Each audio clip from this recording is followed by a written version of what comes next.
So it's a pleasure to be here. We're in Boston live with legendary Eliot Fisk.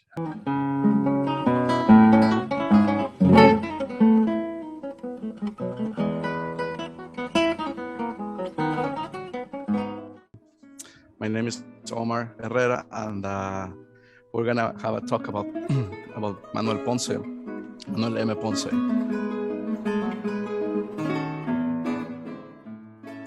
Just briefly about the Ponce project, it's a nonprofit that I started in 2019 with the mission of promoting Latin American music. Obviously, we have done a lot about Ponce because I have access to many scores and people who are, expert in the field, and we keep going. We have realized that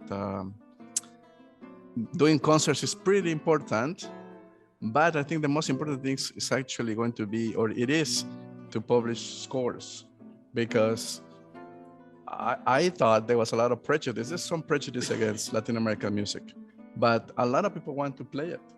The thing is, they hear a piece and they're like, well, where can I get the score?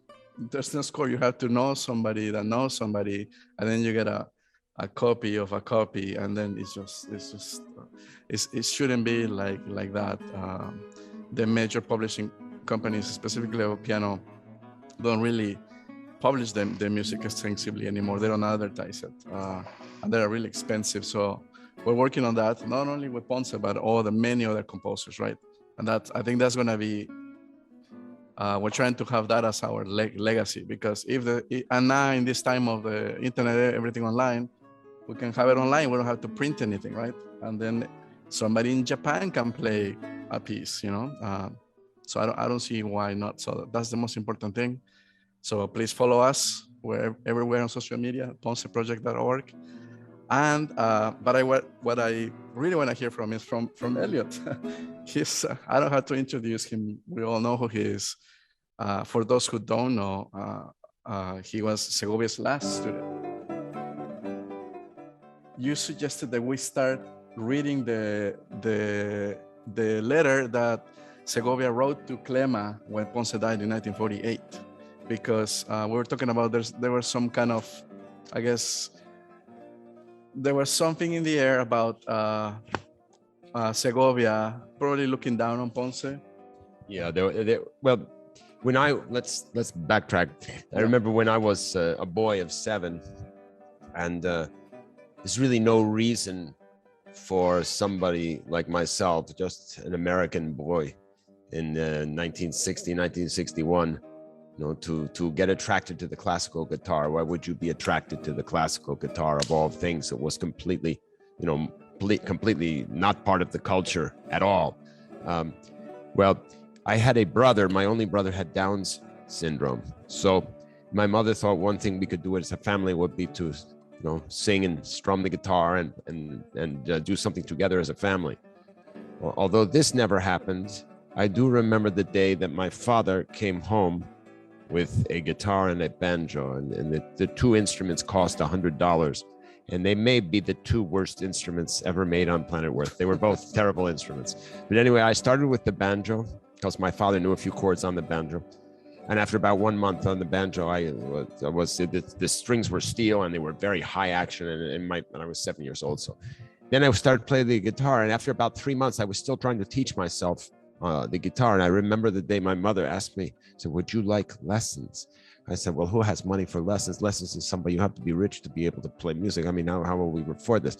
So anyway, they asked around, my parents asked around in the city of Philadelphia, where I grew up, and they found someone who had participated in some of the classes of Segovia at the Accademia Chigiana in Siena in Italy. And so I started with the classical guitar.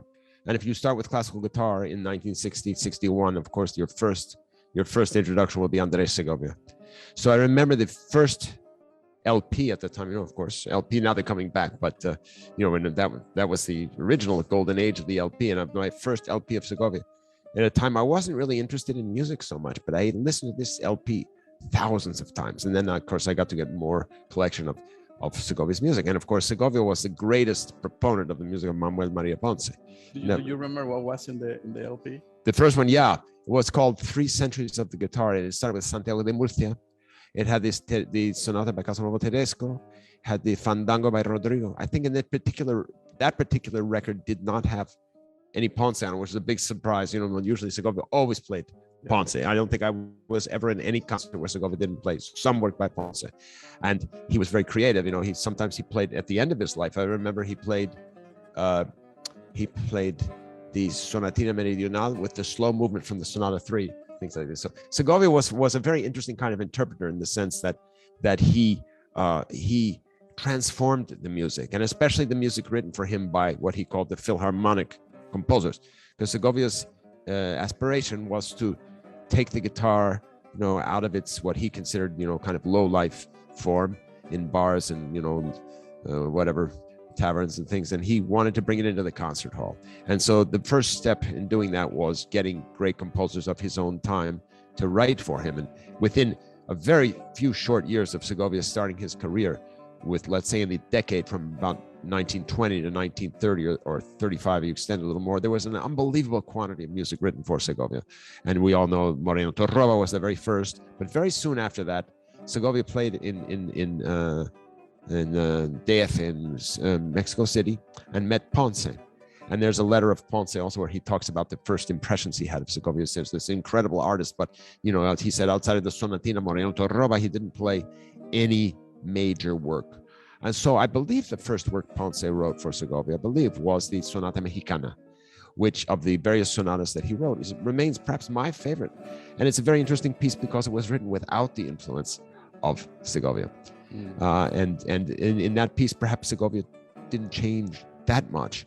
But for example, in that piece, the slow move was in 5/8. And Segovia kind of turns it more into 6/8, you know, kind of a swung 6/8. And that's only one of many things Segovia did. Segovia would fill out chords. He would sometimes take notes out. He'd put notes in. He would suggest different accidentals, even sometimes the difference between a B flat or a B natural, you know. He would suggest to Ponce, or he would further elaborate pieces or whatever. I think in the Concierto del Sur particularly, you know, there was a lot of back and forth and this kind of thing. So, I mean, my contact to Segovia, I think I did play for him some works of Ponce.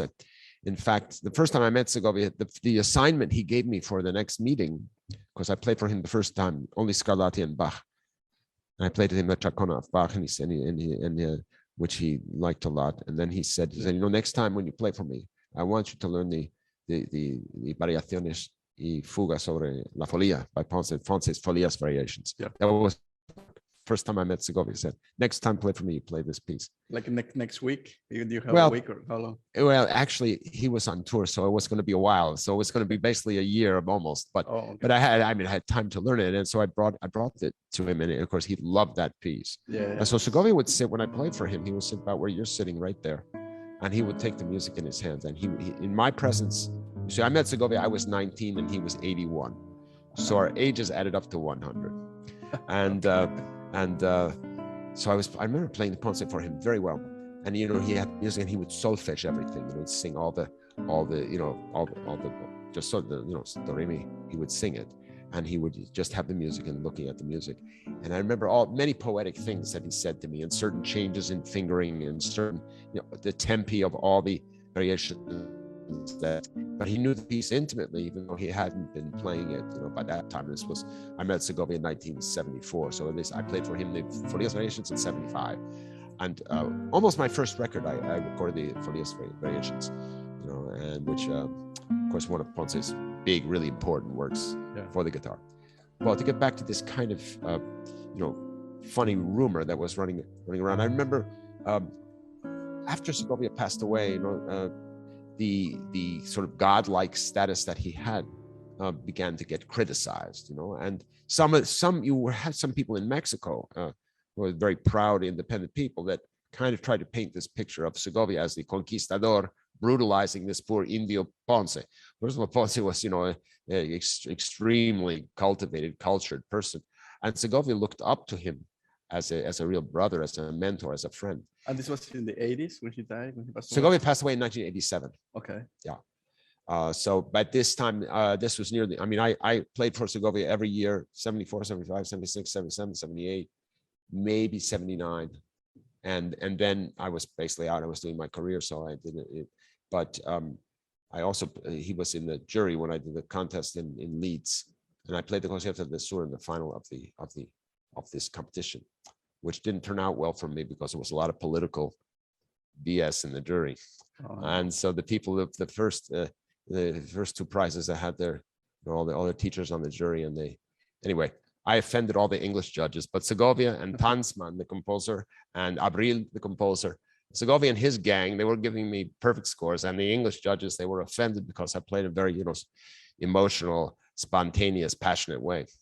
And Segovia was so angry after this contest, where I played in the final round of the Concierto del Sur, that he said he was never going to judge any other contest again because it came out completely against his wishes, although the contest was in his name. So I had a lot of interaction with Segovia, Ponce, various different ways.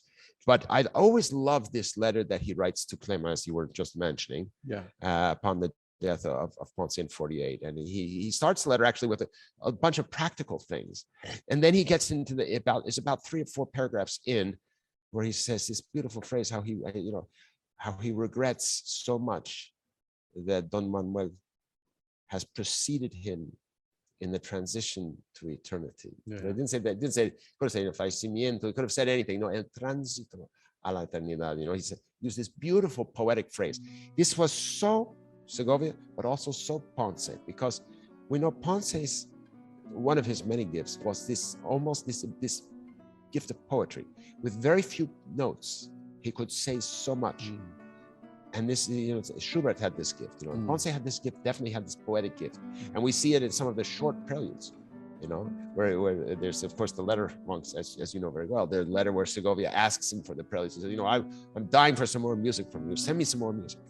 Or sometimes when Ponce had just sent him a piece, he said, I threw myself at your music like a hungry dog, and Segovia was just consumed with passion for this music. Yeah. And so when the people try to manufacture this problem between them, it's I think completely false. I mean, without Segovia, Ponce's renown would have been so much less. And he had, Ponce was pushing for him to write a piano concerto and get the commission for that, and for the violin concerto. Segovia was always pushing for Ponce, always pushing Ponce to write and pushing people to accept Ponce's music.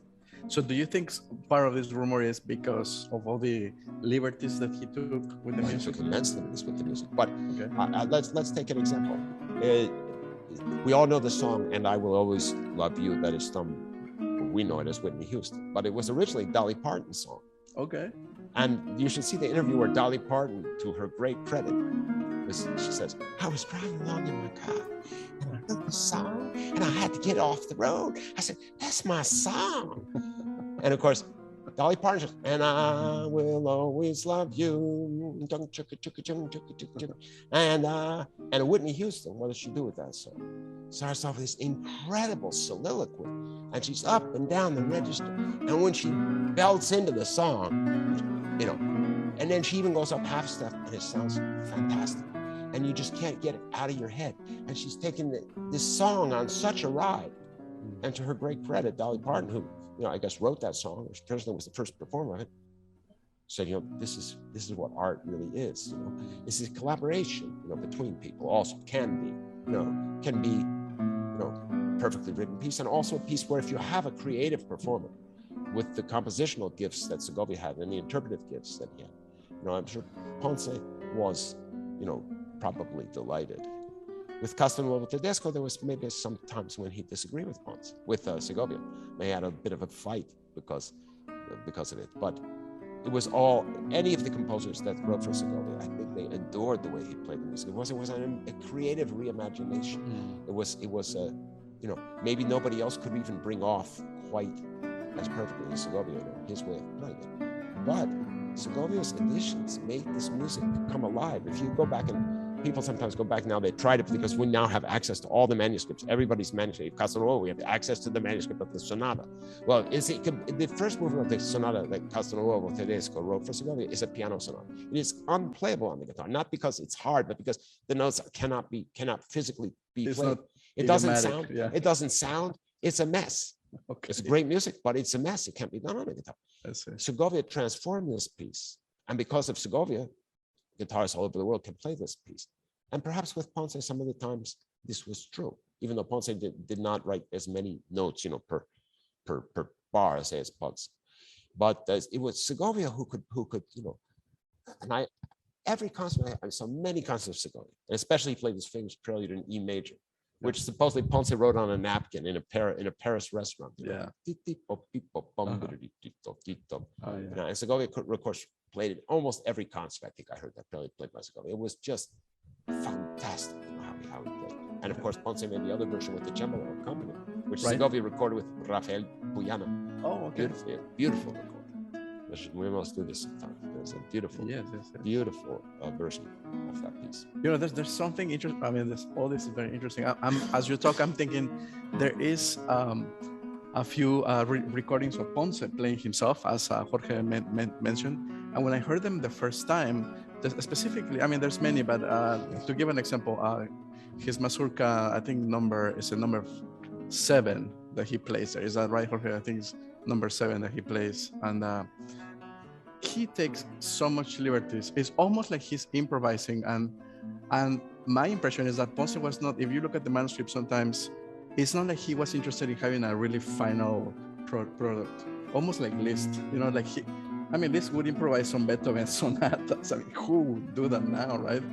So why we cannot do that, right? I mean, he does so much staccatos on the left hand that are not written. And not just he, but also the person you never expected, Bartók, who you think, Mr., a Hungarian, precision animal, you think, the Hungarians are so brilliant and precise in their language also is so exigente, the Hungarian as a language, the specificity with which vowel sounds are written out and everything is notated. And some of the composers are like that. You look at Bartók, you would think, he gives metronome markings, and then you hear Bartók play. It is very, very free. Yes. So I think this is what has gone out of classical music. That's one of the reasons classical music has problems now, because they have. This is not what the composers are talking about. Mozart, who looks Mr. Perfect, right? Who could be more perfect than Mozart? Mozart writes to his father after Mozart has heard Clementi, another great virtuoso composer also. And he says to his father, imagine, he says, he always has the two hands together. He said, this is horrible. So we have to separate some person who has come way after the time of the composer, not only never knew the composer, but never tried to get to know the composer. When my students say, well, how should I play this passage in Bach? I said, I don't know. I haven't talked to Bach recently. Have you? Do you know anybody who has? I said, let's not ask even Philippe Emanuel about Bach or Quantz about Bach or any of the other theorists that were alive. Let's ask Bach about Bach. You want to know what Bach thought about music? Go look at the passions and the cantatas and the mass and see how he sets words to harmonies and dissonances and what intervals he uses where. I just heard at the Bethlehem Bach Festival in the little town of Bethlehem of Pennsylvania, where there's been this marvelous, and still is this marvelous Bach festival and marvelous Bach choir. And the marvelous choir director who'd been there for 40 years, Greg Fumfgeld, he finally stepped down this year. And he did on consecutive days the Matthäus Passion and the Hamol Mass and the B minor Mass. And at this time in history, to go through the crucifixion of Christ, this is not an abstraction for Bach. This is not like, oh, you see some wooden crucifix up there and we get so used to it, we're not even, no, everything is there in the crucifixion story. From the start, when the woman comes and pours the water over Jesus' head, and the disciples say, what'd you waste all that water for? And Jesus said, we could have given this to the poor. What are you wasting this water on Jesus? And Jesus said, let the woman alone. The poor will always be with you. I will not always be with you. So that's a very interesting little detail.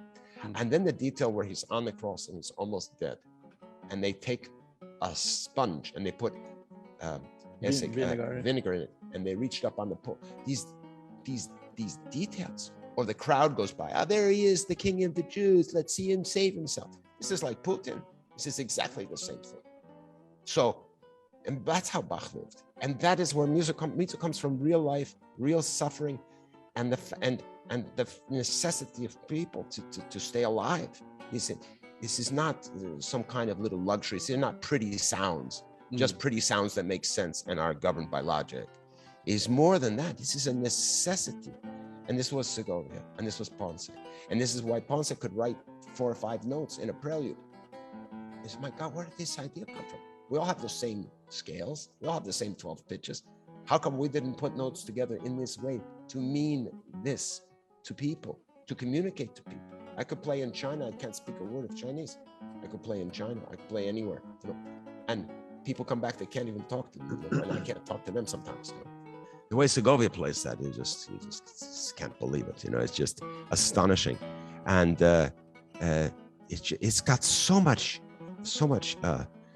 life in it, And Segovia had this beautiful way of speaking about interpretation. He said, the score is like, from the story in the Bible, right? He says the score is like Lazarus. He's dead. He's in the tomb.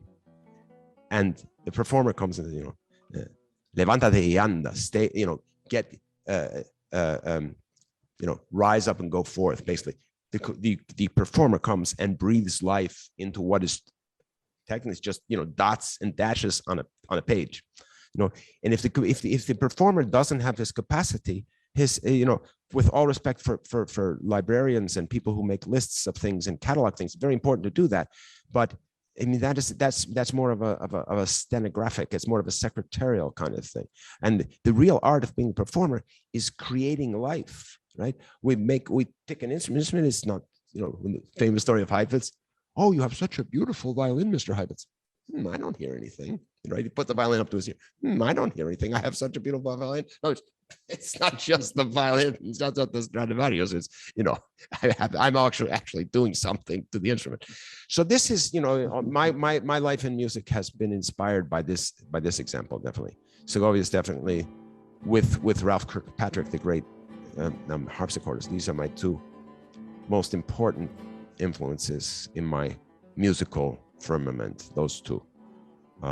And Segovia is so passionate, and Ralph, who was also equally passionate, but Ralph, who went back, discovered the music of Scarlatti, got rid of all the crap that Alessandro Longo had put on in his editions. Longo was another editor of Scarlatti's music, and a very musical and good editor, but he completely changed the composer in a way that you don't recognize the music of Scarlatti anymore. So Segovia, I think, with Ponce was different because they were kind of creating it together, because the guitar hadn't been written for by philharmonic composers in any significant way. It was always guitar players who wrote for the guitar, right? Till Segovia really was the one that pushed this, to get most of the people who wrote for Segovia didn't play the guitar. The only exception is Villalobos. No, and Tansman didn't, Castelnuovo didn't, Ponce didn't, Turina didn't, all these people that wrote for Segovia who were important composers, none of them played the guitar.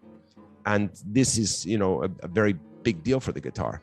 And Ponce was really, no question about it, of all the composers, the one Segovia most loved, and he gave his heart and soul to every piece he played. But for sure, you just can see in the course of a lifetime, with all the people Segovia knew, dozens and hundreds of people, that Ponce was always for him.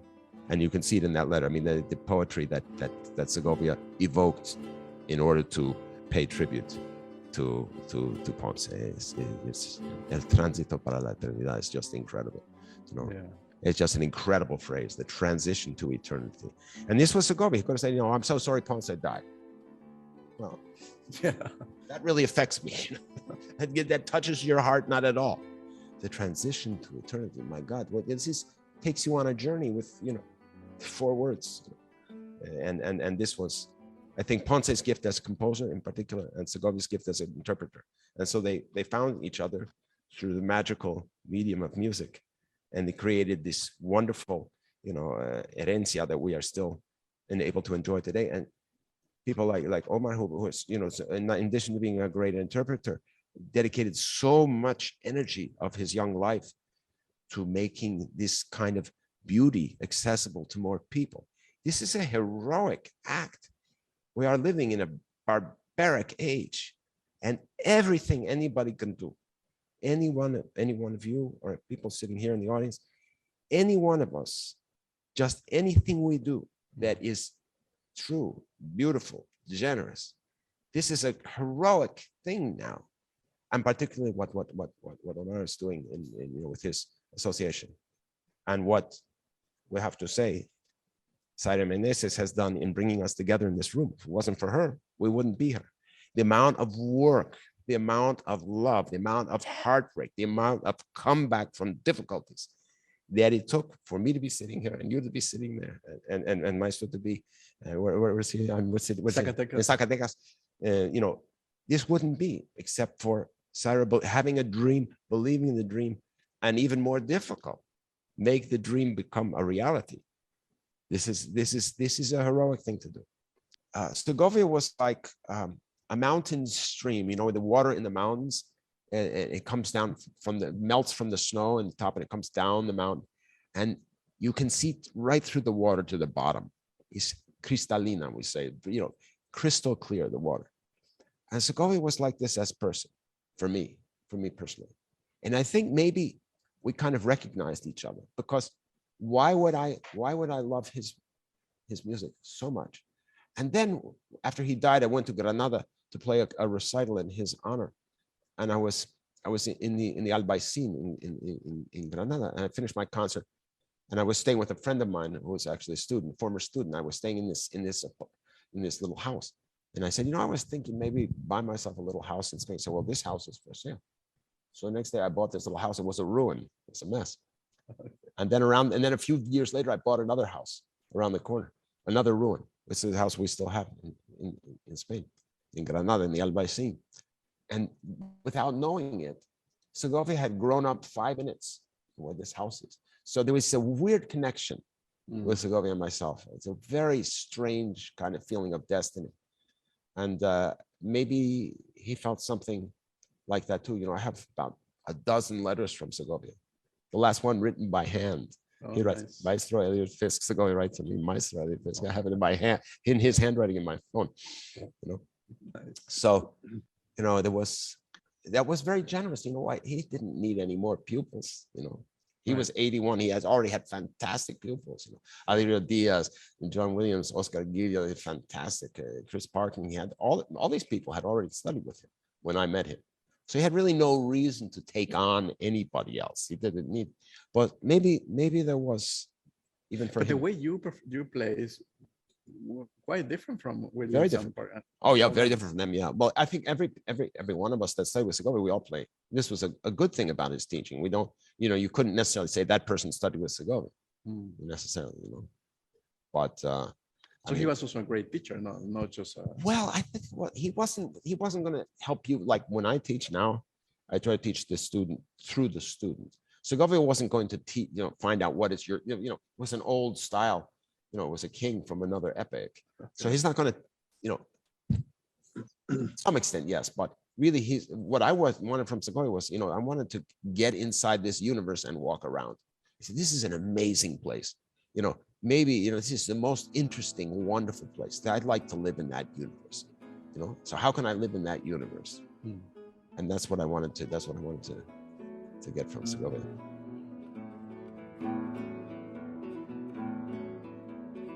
My opinion is by the time Segovia had met Ponce and Ponce had met Segovia, Ponce knows whatever he writes, Segovia's going to do changes. So, he only said, well, I got this, so I got this far, you take it the rest of the rest of the way, So, so I think they had that much trust in each other, that they went that route for sure.